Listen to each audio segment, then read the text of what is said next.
Müəllimlər salam, hər vaxtınız xeyir olsun. İnşallah hər biriniz yaxşısınız. Bugünkü dərsimizdə həm Lawrence Kohlbergin mənəvi inkişaf nəzəriyyəsini, həm də Robert Gagne'nin öyrənmənin şərtləri nəzəriyyəsini nəzərdən keçiririk. Gəlin, keçid eləyək slaydımıza.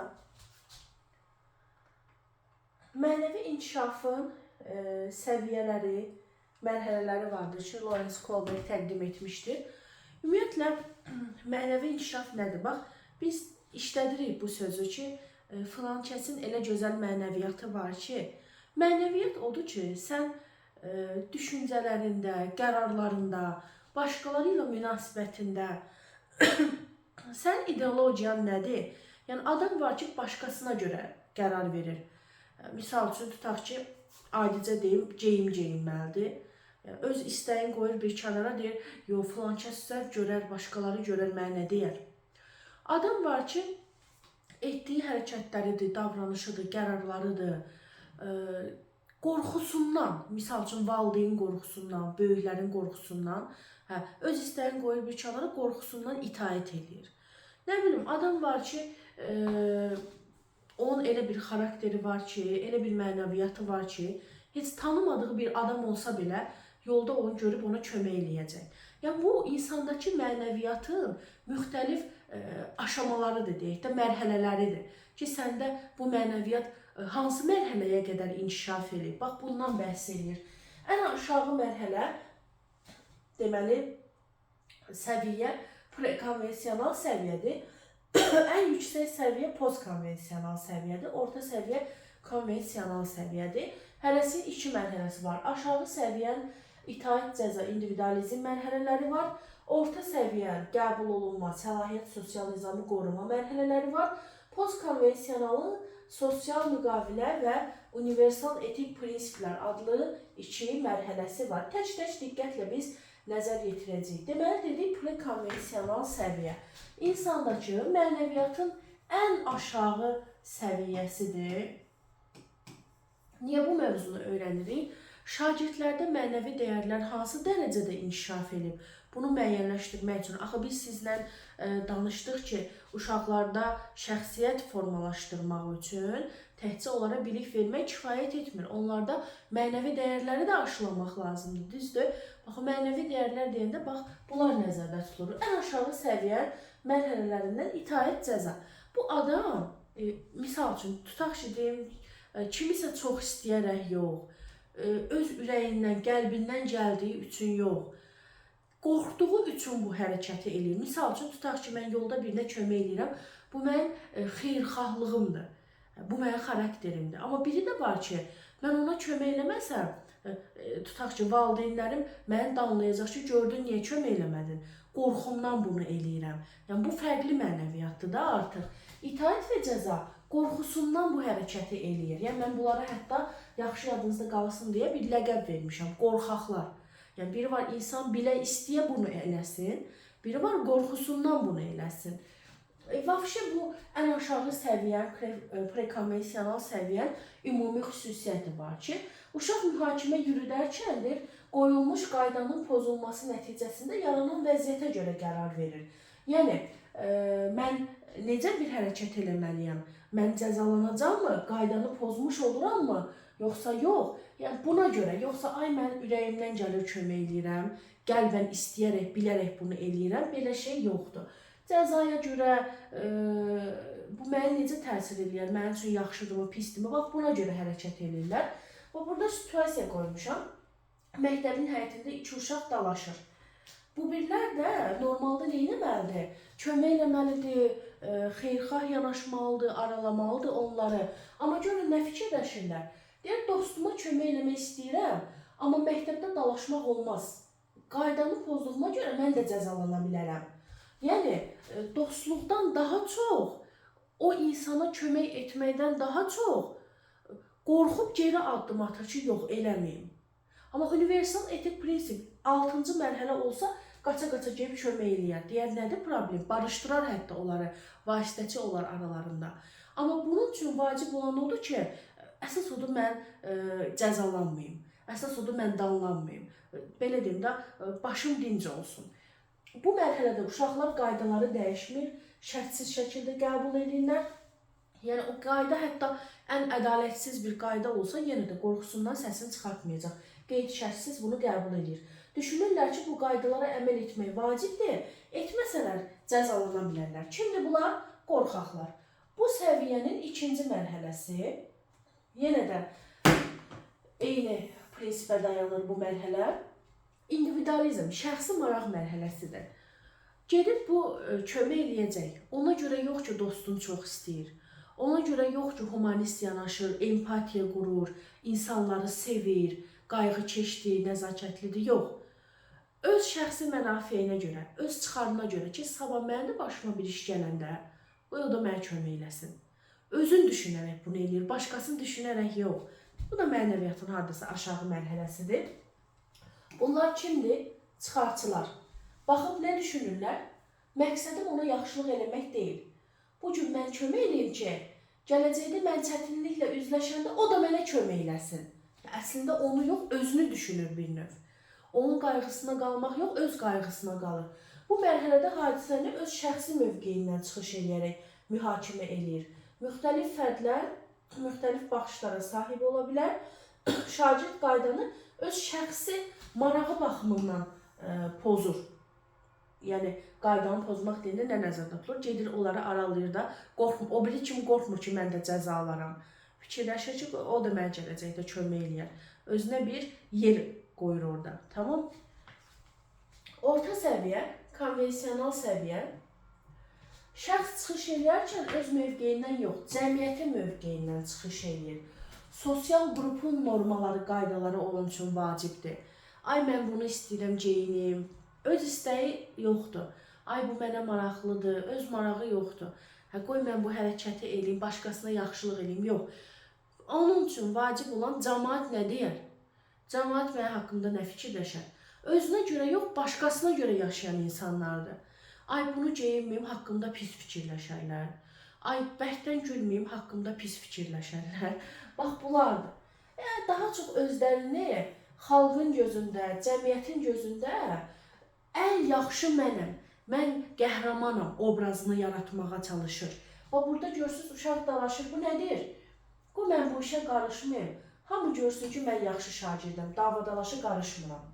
Başqasının gözündə yaxşı görünməyə çalışır. Yəni, onun üçün başqasına kömək eləyim, onları ayırım. Bu yoxdur. Başqası mənim haqqında nə düşünər? Vacib olan budur. Bu mərhələdə şəxs mühakimə zamanı sosial tələbi nəzərə alır, cəmiyyətin buna necə yanaşmasına əsaslanır. Digərlərinin onun haqqında nə düşünməsi onun üçün hər şeydən üstündür. Bu səviyyənin dördüncü mərhələyə baxırıq. Bu səviyyənin ikinci mərhələsidir bu. Səlahiyyət sosial nizamı qoruma mərhələsi. Bu gedib ayıracaq o uşaqları. Amma ona görə yox ki, onlara empatiya duyur, qayğısına qalır, nə bilim, onları çox istəyir. Yox. Bunun üçün vacib olan odur ki, qayda varsa qaydanı pozmaq olmaz. Qayda qoyulubsa hamı qaydalara əməl eləməlidir. Qaydanı pozanda kimsə, onun ürəyi partlayır, gedir, istəyir qaydanı yenə də bərpa eləsin. Özü gücü çatmayanda səlahiyyətli şəxsə müraciət edir. Misal üçün, məktəbin direktoruna, sinifdə baş verən hadisə üçün sinif rəhbərinə. Yəni, bunlar bir növ nizam-intizam polisləridir. Nizam-intizama riayət olunması bunlar üçün hər şeydən vacibdir. Gör nədir? Dərhal onları ayırıb nizamı təmin eləməliyəm. Qayda pozulmamalıdır. Bu mərhələdə şəxs cəmiyyəti bütöv bir şəkildə görərək mühakimə edir. Onlar üçün düzgün davranış sosial nizamı qorumaqdır. Nizamı qorumağı özünün vəzifəsi hesab edir, qayda qanunların tətbiqi bunlar üçün vacibdir. Ən yüksək səviyyəmiz postkonvensional səviyyə.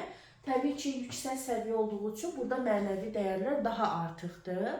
Burada, bax, qorxusundan yox, öz şəxsi çıxarını fikirləşərək yox, başqasının gözündə yaxşı görünmək üçün yox, nizamı bərpa eləmək üçün yox.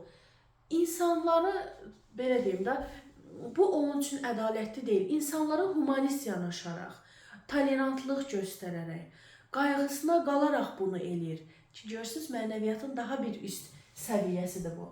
İnsanların öz daxili mənəvi dəyərlərindən çıxış edərək qayda qanunların ədalətliyini mühakimə etməsidir. Hadisəni insan hüquqları və ədalətə əsaslanaraq mühakimə edir. Misal üçün, gör nə deyir? Onlar qaydaları pozduqlarına görə cəzalandırılacaqlar. Əslində elə buna layiqdirlər. O bu cür mövqeyini bildirir. Misal üçün, filan kəs ona qələmin vermədi. Yaxşı oldu. Keçən dəfə o da bundan qələm istəmişdi, o da verməmişdi. Elə ona haqq oldu. Ədalətli oldu.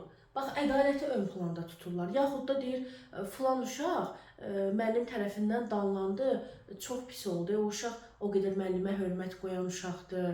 İndiyə qədər heç kəsə səsini yüksəltməyib. Onun üçün bu cür sinifin qarşısında pərt eləmək onu heç də ədalətli deyil. Yəni daha çox o buna layiqdirmi, layiq deyilmi, onun üçün bu ədalətlidirmi, ədalətli deyilmi? Bax, bu cür yanaşmaları var. Ədalətpərəstdirlər bunlar. Bu mərhələdə qaydaların cəmiyyət üçün vacib olması, lakin cəmiyyət üçün uyğun olmasının vacibliyi irəli sürülür. Qaydaların ədalətli olub olmadığını mühakimə eləyir. Bunun insanlar tərəfindən razılaşdırılmalı olduğunu bildirir. Yəni, razılaşdırılmalı nədir? Ədalət tərəzisində uyğun olmalıdır. İki gözün ikisi də. Yəni, kimsə üçün nəsə ədalətsiz olmalı deyil. Bu səviyyənin ən üstün mərhələsinə baxırıq. 6-cı mərhələ universal etik prinsiplər. Bunlara mən deyirəm müdriklər. Bunlar, bilirsiniz necə bir mənəviyyata sahibdir. Heç tanımadığı bir adam belə ondan kömək istəsə, cibindən axırıncı qəpini çıxarıb ona verər. Tək insanlara qarşı yox ha, heyvanlara, təbiətə qarşı, bitkilərə qarşı qayğı, nəvaziş, şəfqət hissi, mərhəmət hissi olduqca yüksəkdir bunlarda. Dalaşırlar, gör nə deyir? Deyir, insanlar bir-birlərini başa düşməyi, hiss və həyəcanını anlamağı öyrənməlidirlər. Yəni, onlar niyə dalaşırlar? Onların arasında əslində empatiya olmalıdır. Bu mərhələ mənəvi inkişafın ən ali, yəni ən yüksək həddidir. Bəzi addımları qaydalara zidd olsa belə düzgün hesab edirlər. Onlara görə davranış məntiqə, düzgünlüyə əsaslanan etik normalardan çıxış edərək vicdanlı və xeyirxah seçimlərdən ibarət olmalıdır. Misal üçün, deyir ki, bax o pişiyə təpik vurdu filan kəs. Bütün canlıların əslində yaşamağa haqqı var. Yəni, daha çox yaşama haqqını, belə deyək də, bütün hamıya aid eləyir. Hər kəsə aid eləyir, hər şeyə aid eləyir. Tanıdı, tanımadı, fərqi yoxdur. Misal üçün, görür məktəbin həyətində bir uşaq yıxılıbdır. Bəlkə də o məktəbin ən pis uşağıdır. Heç bu onu tanımır. Amma yenə də deyir ki, yox, onu mütləq əlindən tutub qaldırmaq lazımdır. Bütün uşaqların hamısının qayğıya ehtiyacı var. Bütün, yəni tanıdı, tanımadı, hamıya bunu xeyirxahlığı aid eləyir. Lawrence Kohlberg nəzəriyyəsində qeyd edilir ki, uşaqlarda mənəvi inkişafı formalaşdırmaq hansı mərhələdə olduğunu təyin etmək üçün dilemmalardan istifadə edə bilərik. Dilemmalar bir növ provokativ suallardır, iki başlı suallardır. Misal üçün, bir insanın həyat yoldaşı can vermək üzrədir, amma onu qurtarmaq üçün bir dərman var. Sadəcə bu dərman çox bahalı satılır, onun ona gücü çatmır. Sizcə o aptekdən bunu oğurlamalıdır, yoxsa yox? Kim istəyəcək, hə, oğurlamalıdır. Çünki onun həyat yoldaşında yaşamağa haqqı var. Bu universal etik prinsipdir. Kimsə deyəcək ki, yox, cəmaət onun haqqında nə düşünər, ona oğru deyərlər. Bu, qəbul olunma mərhələsidir. Kimsə deyəcək ki, yox, səlahiyyəti şəxsə müraciət eləsin də bununla bağlı niyə oğurlayır? Bu, 4-cü mərhələ, səlahiyyət sosial nizamı qorunmadır. Kimsə deyəcək ki, yox, polis onu tutar, həbsə atar, qorxaqlar da itaət və cəza mərhələsidir. Yəni, o uşaqların verdiyi cavablardan biz artıq ayırt edirik ki, bu hansı mərhələdədir. Burada Heinz dilemmasının, Kohlbergin dilemmasının şəklini vermişəm. Bundan başqa Joy dilemması da var. Görürsünüz, burada həyat yoldaşı xəstədir, gedir bankdan pul götürməyə pul vermirlər, gedir kömək istəyir insanlardan və pul tapa bilmədiyin görə, dərmanı ala bilmədiyin görə həyat yoldaşı rəhmətə gedir. Mənəvi inkişafı təmin edilmək üçün nə lazımdır? Uşaqlarda mənəvi inkişafı formalaşdırmaq üçün müxtəlif situasiyalarda onlar simulyasiyalar, rollu oyunlar həyata keçirə bilərlər. Müzakirə xəritəsi, insidentlər üzərində işləmək, Sokrat dialoqu, ümumiyyətlə müzakirələr faydalıdır. Bu üçü də müzakirə üsuludur. Akvariumdur, debatdır, Sokrat dialoqudur, hətta 4-ü müzakirə xəritəsidir. Müzakirə nəticəsində çünki uşaqlar öz mövqelərini, öz mənəviyyatlarını cavablarında ortaya qoymuş olurlar. Bundan əlavə, refleksiya, ilkin biliyə əsaslanan metod, real təcrübə, böyüklərin münasibətinə əsaslanan metod ki, nə deməkdir? Refleksiya uşağın öz düşüncələrini bir növ qiymətləndirməsi, dəyərləndirməsi, ilkin biliyə əsaslanan metod, yəni real situasiyalarla təcrübə eləsinlər uşaqlar. Misal üçün, mən olsam nə edərdim? Mən olsam burada hansı hərəkəti eləyərdim? Real təcrübə, uşaqlar evinə, qocalar evinə, iməciklərə gedirlər. Real həyatda başqalarına qarşı qayğıdır, diqqətdir, xeyirxahlıqdır. Bunları öyrənmiş, tətbiq etmiş olurlar. Bu da böyüklərdə bu onun valideyni ola bilər, müəllimi ola bilər, yaxşı, ideal bir insan ola bilər ki, ondan rol model götürməsidir. Öyrənmənin şərtləri Robert Gagne'nin nəzəriyyəsidir. Əslində bunun içindəki hər şeyi siz bilirsiniz. Sadəcə addımları bir daha gözdən keçirməliyik ki, biz bilək ki, situasiyada düşəndə hansı addıma aiddir. Robert Gagne deyir ki, hər bir dərs 9 addımlı bir mərhələyə bölünməlidir və sistemli, rutinli həyata keçirilməlidir ki, uşaqlarda öyrənmə mövzunu mənimsəmə effektiv olsun.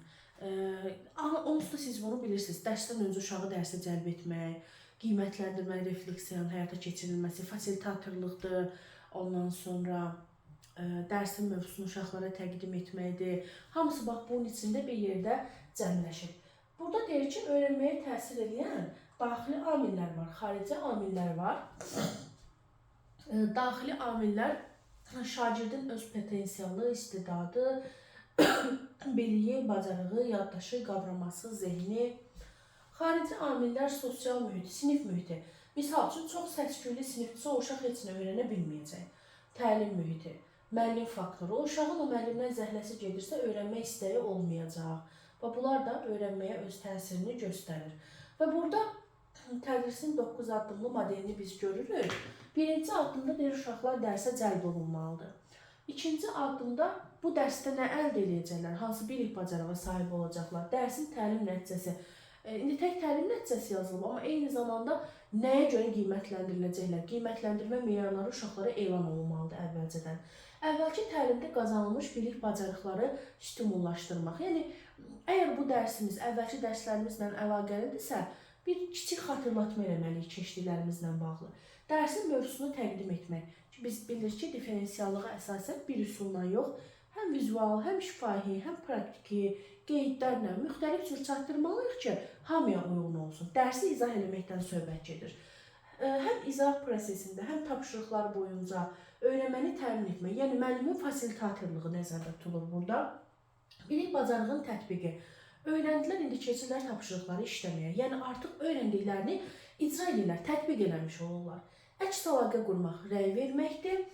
Təlim nəticələrinin reallaşma səviyyəsini müəyyənləşdirmək, qiymətləndirmə aparırıq, görək kim dərsi mənimsəyib, sual cavabla ola bilər, testlərlə ola bilər. İnformasiya möhkəmləndirilməsi, bacarığa çevrilməsi isə dərsdə yox, daha uzun zaman tələb edən, daha yaradıcı işlər və s. ev tapşırığı kimi verməyimizdir. Tək-tək hamısına diqqət yetirəcəyik.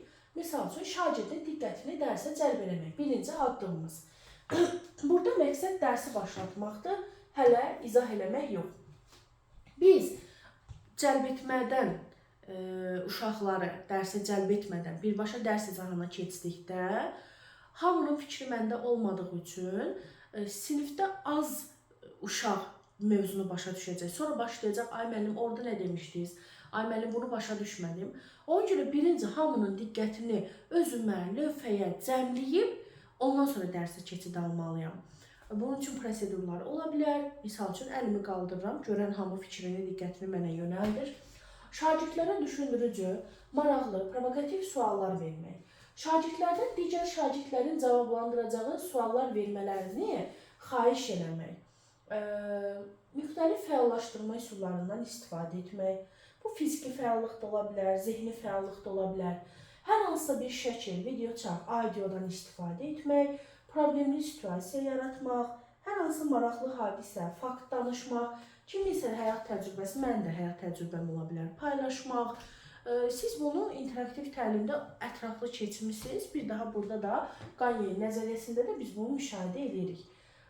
Cəlb elədikdən sonra uşaqları bu dərsdə nə əldə edəcəklər, təlim nəticələrini elan edirik. Uşaq dərsin sonunda nəyi bacaracağını, nə əldə edəcəyini öncədən bilməlidir. Çünki bunu biləndə bu həm də bizim fasilitatorluğumuzdur.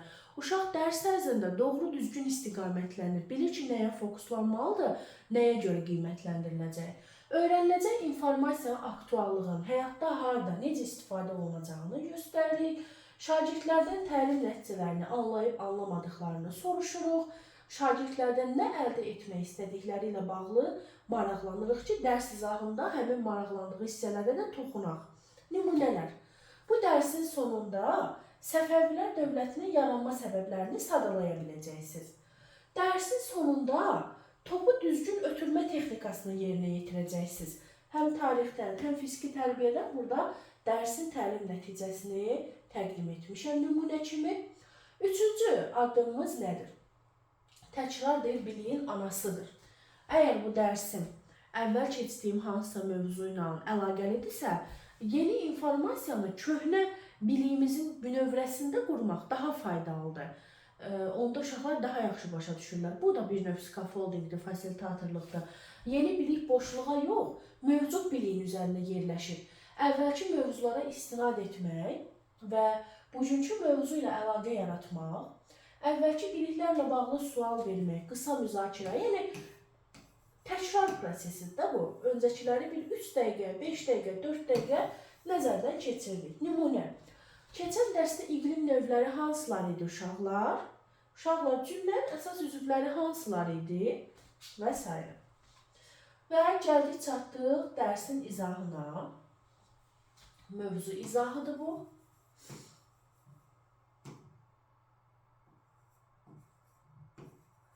Düzdür, siz eşitmişsiniz ki, müəllim hazır izah verməli deyil. Uşaqlar yeni biliyi özləri əldə etməli, özləri tədqiqat aparmalı, araşdırmalıdır. Amma o demək deyil ki, müəllim ümumiyyətlə izah vermir. Xeyr, ümumi strukturu müəllim verir uşaqlara, geri qalanını axtarıb, araşdırıb, özləri də genişləndirirlər. Yeni bilik aydın, sistemli, anlaşılan təqdim olunmalıdır. Bunlar nə deməkdir? Vizual element, audial izah, vizual element slayd ola bilər, şəkillər ola bilər. Praktiki iş, nəyisə toxunsunlar, eləsinlər. Misal üçün, mikroskopun hissələrini öyrədirəmsə, gətirib mikroskopu qoyum, hissələrini bağlasınlar, açsınlar, toxunsunlar. Sadədən mürəkkəbə prinsipi, nümunələr üzərində izah eləməyim, müxtəlif öyrənmə tərzlərinə uyğun izah eləməyim, dərsin izahını daha da effektiv eləyir. Öyrənməni təmin eləmək. Bu, xüsusi olaraq bir mərhələ deyil. Dərsin əvvəlindən sonuna qədər müəllimin fasilitatorluğudur, istiqamətləndirməsidir, yönləndirməsidir. Buraya yazaq, fasilitator yazmışam. Burada şagirdə necə düşünməli olduğunu göstəririk. Bu mərhələ bələdçilikdir, fasilitatorluq və scaffolding kimidir. Əlavə resurslarla təmin eləmək, tapşırığı yerinə yetirə bilməsi üçün uşağa istiqamət vermək, lazımi məqamda dəstək göstərmək, qiymətləndirmə rubriki ilə təmin eləmək, mövzu ilə bağlı araşdırmalara onu yönəltmək, həyati situasiyalar təqdim etmək, yeni mövzunun tədrisi zamanı əvvəlki dərsə inteqrasiya etmək, hər hansısa bir hadisəni danışmaq. Bu cəlb etmədə də ola bilər, burada da ola bilər, problem yoxdur. Abstrakt informasiyanı maksimal dərəcədə vizuallaşdırmağa çalışmaq, informasiyanın yadda saxlanılması üçün abreviaturalardan, qeydlərdən istifadə etmək, biliklərin harda istifadə olunub-olunmaması ilə bağlı nümunələr göstərmək, qrafik orqanayzerlərdən istifadə etmək. Bunlar hamısı uşaqlar üçün dərsi daha əlçatan edir. Tapşırıqda misal üçün ipucu verir onlara, dərsin mövzusu daha yaxşı yadda qalır, daha yaxşı mənimsəyirlər. Yəni, müəllimin fasilitatorluğudur. Dərsi öyrəndilər, sonra nə etməlidirlər? Artıq öyrəndilərini tətbiq etməlidirlər. Bu tətbiq etmək bəzən 9-cu mərhələ ilə qarışdırırlar. Sinifdə həyata keçirilən 6-cı mərhələdir. Sinifdə yox, daha yaradıcı bir şeydirsə, misal üçün, layihə işi mən sinifdə necə həyata keçiririm, o uzun bir prosesdir. O artıq 9-cu mərhələdir, ev tapşırığı kimidir. Burada məqsəd şagirdin öyrəndiyini özünün etməsidir. Rollu oyunlar, simulyasiyalar, işin icra olunmasını təmin etmək, məktəbyanı sahədə çalışmaq, praktik məşğələlər vermək, laboratoriya işi aparmaq, təqdimatlar hazırlamaq və s. Yəni sinifdəki, məktəbdəki bütün görülən işlər bura aiddir. Əks əlaqə qurmaq. Bu nə idi? Rəy verməkdir. Rəy necə olmalıdır? Rəy konstruktiv olmalıdır, effektiv olmalıdır. Qiymətləndirmə meyarlarını öncədən elan etmək, şagirdə spesifik, konstruktiv vaxtında rəy vermək, şagirdlərin fəaliyyətini dəstəkləyib uğurlarını vurğulamaq, yerinə yetirilmiş hər tapşırıqdan sonra məqsədə nə qədər yaxınlaşdıqları ilə maraqlanmaq, düzgün əks əlaqə qurmaqdır. Nümunə. Bu addımı düzgün etdin, amma burada qaydanı unuttun. Gəl qaydaları bir daha təkrarlayaq. Bax, artıq uşağın səhvinə istiqamət verilən bircə əməkdaşlıq nəticəsində aradan qaldırmış oluruq. Təlim nəticələrinin reallaşma səviyyəsini müəyyənləşdirmək. Bu nədir? Qiymətləndirmədir də. Qiymətləndirmə ancaq dərsin sonunda yox ha. Elə əks əlaqə qurmaq və s. dərs prosesində də gedir. Formativ qiymətləndirmə. Burada məqsədə çatılıb-çatılmadığını yoxlayırıq. Təlimin sonunda refleksiya etməklə, refleksiya özünü qiymətləndirmədir. Formativ qiymətləndirmənin üsullarından biridir. Təlim məqsədləri ilə müqayisə aparmaq, müxtəlif qiymətləndirmə vasitə və üsullarından istifadə etmək, özünü qiymətləndirməni təmin etmək, qarşılıqlı qiymətləndirməni təmin etmək və s. Sonuncu mərhələ ev tapşırığı olan mərhələdir. Ola da bilər, olmaya da bilər. Bu isə dərsdən sonra da həyata keçirilə bilər. Uzun müddətli yaddaşda qalsın deyə verilən ev tapşırıqları. Daha yaradıcı, daha uzun vaxt tələb edən işlərdir. Qazanılmış bilik bacarığının tətbiqini tapşıra bilərik. Evdə misal üçün layihə hazırlaya bilərlər, esse yaza bilərlər, ümumiləşdirmələr aparmaq, daha yaradıcı işləri və s. Hansı ki, sinifdə ona bizim vaxtımız yetməz. Bax, belə işlər möhkəmləndirmə xarakterli evə verilə bilər. Sonunda Robert Galye'nin sözünü görürük burada. Deyir, öyrənmənin səmərəliliyi tədris prosesinin düzgün təşkil olunmasından asılıdır. Yəni sən bu addımları doğru düzgün icra edirsənsə, ola bilməz ki, uşağa mövzu aydın olmasın. Çünki bunun içində həm scaffolding də eləyirsən, həm öncədən dərsin məqsədini elan edirsən, uşaqlar düzgün istiqamətlənir, mövzunu bir üsulla yox, müxtəlif üsullarla çatdırmış olursan, əks əlaqə qurursan uşaqlarla, öyrəndiklərini təkcə nəzərə öyrənmirlər ki, sən həm də tətbiq etmə imkanı yaradırsan onlara. Bax, bütün bunları eləyirsənsə, deməli, həm də səmərəli öyrənmə mühitini təşkil edilmiş olursan və peşəkar planlaşdırırsan dərsini, uşaqların da təbii ki, bu zaman nəticələri, akademik nəticələri inkişafa doğru arta bilər. Bu qədər nəzəriyyələrimiz. Bir dənə Kolbergin nəzəriyyəsindən gəlin situativ bir nümunələrdə deyim. Misal üçün, tənəffüsdür. Uşaqlar, müəllim artıq sinifdə yoxdur. Bir neçə uşaq başlayır sinifdə qaçmağa. Bunu görən sinif yoldaşı deyir ki, nə edirsən? Müəllim görüb bizi danlayacaq. Hansı mərhələdir? Qorxur danlanmaqdan. İtaət cəza. Bir başqası deyir ki, zəhmət olmasa yeməyindən mənə də verə bilərsən. Axı keçən həftə mən də öz yeməyimi səndən bölüşmüşdüm. Yəni, mən eləmişəmsə o da mənə eləməlidir deyə bir qarşılıq gözləyir. Çıxarçılar, individualizm mərhələsi. Yaxud da sinifdə uşaqlar qaçırlar, müəllim görəcək. Qoy mən sakitcə yerimdə oturum, müəllim görsün ki, mən yaxşı şagirdəm. Yəni, onun üçün vacib olan nizam-intizam deyil. Onun üçün vacib olan məni yaxşı şagird kimi qəbul eləsin. Qəbul olunma mərhələsidir. Bir başqası gəlir, deyir ki, neyinirsiniz? Axı, müəllim qayda qoyub da, yazıb asıbdı divardan. Sinifdə qaçmırıq, yeriyirik. Sakit olun.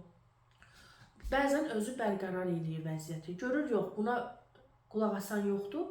Gedir tez müəllimə, sinif rəhbərinə deyir ki, ay müəllim, filan kəslər sinifdə qaçırlar. Müəllim gəlir, artıq bu davranış pozuntusuna əl qoymuş olur. Sinifin polisləri, səlahiyyət sosial nizamı qoruma mərhələsi. Summativ qiymətləndirmədə biz özümüz yazdıq, Lalə isə köçürtdü qiymət aldı.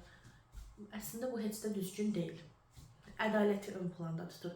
Bu ədalətli deyil. Mən öz biliyimdə, onun öz biliyi deyil. Amma ona qiymət alıb. Sosial müqavilə, ədaləti ön planda tutanlar. Və universal etik prinsipindən nümunə deyək. Nümunə deyə bilərik ki, başqa sinfin uşağıdır, öz sinif yoldaşı deyil. Görür ki, koridorda ağlayır, yaxınlaşır, onunla maraqlanır, ona kömək olmağa çalışır, motivasiya edici sözlər deyil. Ən belə o ürəyi qızıldan olan adamlar var, ha. Bir söz var, deyir, elə bir adamdır ki, az qalır ürəyin çıxarsın, versin sənə. Bax, o universal etik prinsiplər mərhələsidir. Belə yaxşının yaxşısıdır da bunlar. Mərhəmət dolu, sevgi dolu, xeyirxahlıq dolu. Düz deyil, bu zamanədə əslində belə olmaq düz deyil. Çünki belə olanda səndən istifadə eləmək istəyənlərin də sayı çoxalır. Çox üzülür belə adamlar. Çox qəlbən qırılırlar, qarşılığını görmürlər bəzən, amma neynəsin, bu ondakı mənəviyyatdır, ən yüksək mənəviyyatdır. Universal etik prinsiplər. Ümid edirəm ki, aydın oldu həm mərhələlər sizə. Robert Gagne, yəni hamısı bildiyiniz şeylərdir, 9 addımlı situasiya oxuyan kimi biləcəksiniz ki, nədir. Biraz burada ola bilər ki, testlərdə çətinliyiniz olar, o da dediyim nümunələrlə, dediyim məntiqlə gedin, tapacaqsınız inşallah. Sağ olun, növbəti dərsimizdə görüşənə qədər müəllimlər.